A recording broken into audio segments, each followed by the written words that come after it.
competition you got on the back end Yeah, with your group? Obviously a lot of new faces, a lot of experience to replace, with losing all three starters.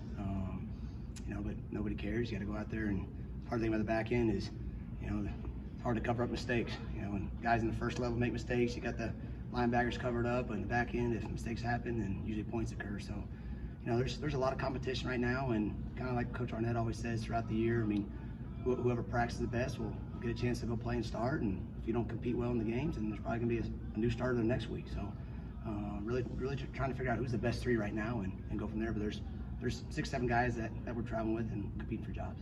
Who have you seen kind of take on the leadership in that safety room with a lot of inexperience there? Marcus Banks is a guy that's been around, 5th-year guy. He's played a lot of football.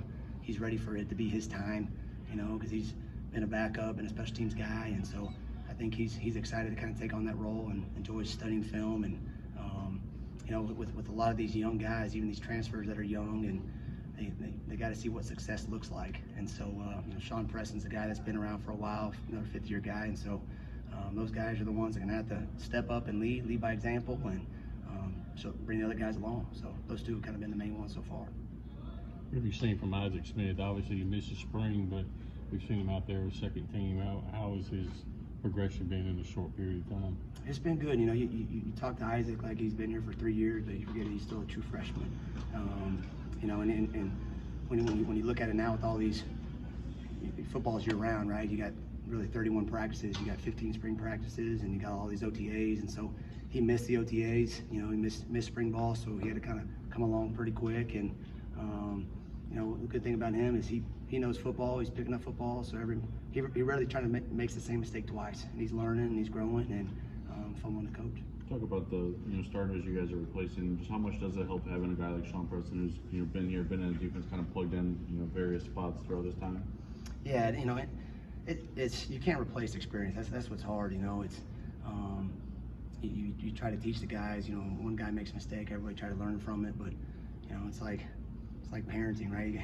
Guys got to make mistakes and then learn through it the hard way, and you just hope you get all that stuff corrected in practice before it actually happens in the game. But Sean's been doing a good job. He came back for a reason.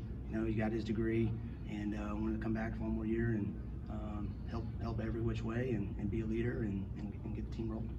How's the transition been for you being on the field for the first time? It's been good. At the end of the day, wherever you're at, football's football. You just focus on each day, each meeting, each practice, walkthrough, just keep getting better and better and better. And we're a week out and still got a long ways to go. And like every coach says, you got to take jumps and strides from game 1 to game 2, from practice to practice. So it's a fun group to coach. There's inexperience, but they want to be coached and continue to work on the toughness and the mindset, just to continue to grind and get better every day. Thank you, Coach. Absolutely.